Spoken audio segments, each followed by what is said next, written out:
शेट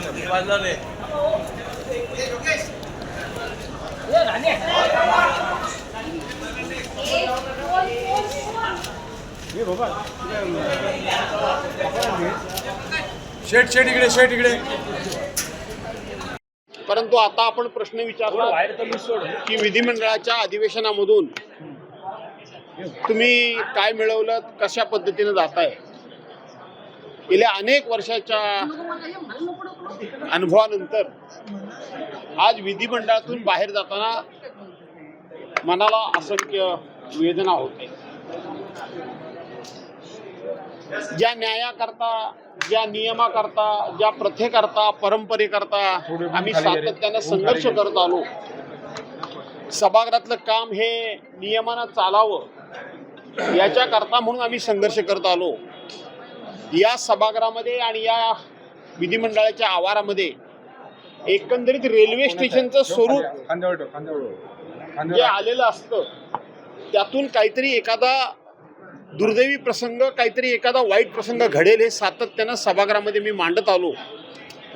परंतु आता आपण बघितलं असेल या अधिवेशनामध्ये कुठलाही तांत्रिक मुद्दा मी उपस्थित केला नाही. इतकी प्रचंड गर्दी. हा आता ज्या ठिकाणी माझा बाईट घेत आहे या पायऱ्या म्हणजे सेल्फी पॉईंट झालाय, पण तोही मुद्दा आपण उपस्थित केला नाही. आणि शेवटी त्याचं पर्यावसन जे व्हायचं त्याच्यामध्ये झालं, मारामारीमध्येच झालं. आणि म्हणून हे सगळं आहे हे अतिशय आपल्या महाराष्ट्राच्या परंपरेला, इभ्रतीला आणि महाराष्ट्राच्या एकंदरीत वैभवाला साजेसच चालावं आणि ते टिकावं याकरता आम्ही संघर्ष केला. परंतु आज इतके वर्षानंतर पहिल्यांदाच या ठिकाणी मला सभागृहामध्ये माफी मागून जावं लागतंय, याचं मला दुःख आहे. आणि ते माफी मागून माझं वैयक्तिक झालं. परंतु या संपूर्ण अधिवेशनमध्ये आम्ही ना शेतकऱ्यांच्या पत्रामध्ये काय टाकू शकलो, ना कामगारांच्या पत्रामध्ये काय टाकू शकलो, ना विद्यार्थ्यांच्या पत्रामध्ये काय टाकू शकलो, ना लाडक्या बहिणींच्या पत्रामध्ये आम्ही काय टाकू शकलो, ना आशा वर्कर यांच्या पत्रामध्ये काय आम्ही टाकू शकलो, ना अंगणवाडी सेविकांच्या आणि मदतनीसच्या पत्रामध्ये काय टाकू शकलो. NRHMचे लोक की ज्यांना कॉन्ट्रॅक्ट बेसिसवर घेतलं होतं आणि आता त्यांच्याकडे दुर्लक्ष होतंय त्यांच्या पत्रामध्ये आम्ही काय टाकू शकलो. पोलीस भरतीमध्ये मराठा समाजाच्या मुलांच्यावर सरकारच्या बदललेल्या परिपत्रकामुळं जो अन्याय होतोय त्यांच्या पत्रामध्ये आम्ही काही टाकू शकलो नाही. त्याचबरोबर गिरणी कामगारांच्या पत्रामध्ये आम्ही काही टाकू शकलो नाही. कारण हे अधिवेशन लोकाला न्याय देण्याकरता म्हणून आम्ही प्रयत्न केला, पण दुर्दैवानं त्याच्यामध्ये आम्हाला यश मिळू शकलं नाही. याच्या वेदना मनामध्ये घेऊन मी जातो.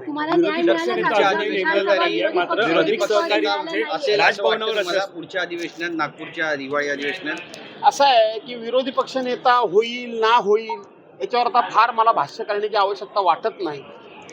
लोकशाहीचं महत्त्व, लोकशाहीची बूज राखायची असेल तर विरोधी पक्ष नेता होईल, नसेल तर नाही होणार. पण एक सल्ट टोचते मनाला कुठेतरी लोकशाहीमध्ये असं पण होतंय. आता मी सांगितलं ना की आमचा संघर्ष काय असतो. आमचा संघर्ष लोकांना न्याय मिळावा. आमचा संघर्ष काय असतो, न्याय आणि प्रथा आणि परंपरेने नियमानं कामकाज चालावं. पण जे चालतंय ते आम्ही नियमानंच चालतंय असं जर म्हणायला होला हो म्हणायचं असेल तर ते गेल्या कित्येक वर्षाच्या अनेक कामकाजं मी बघितली, अनेक अधिवेशनं मी बघितली. त्यामुळं मन ते काय मानायला तयार नाही की हे जे चाललंय ते बरोबर चाललं असेल असं जर कोण म्हणत असेल तर मला असं वाटतं माझ्या अनुभवानुसार काय बरोबर चाललेलं नाही. त्यामुळं आपण आता इथून निघालेलं बरं. धन्यवाद. त्याबद्दल आज पुन्हा एकदा सत्ताधाऱ्यांकडून तुमच्यावर आणि आदित्य ठाकरेंवर कारवाई करावी म्हणून आज पुन्हा एकदा मागणी करण्यात आली. मी सांगितलं ना की माझ्यावर सभागृहामध्ये आमच्यावर कारवाई करावी अशा पद्धतीची करण्यात आली.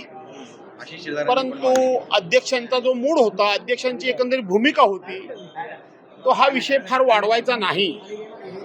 ज्याचं त्यांनी समजून घ्यावं, थोडक्यात सांगायचं म्हणजे अशीच अध्यक्षांची भूमिका होती.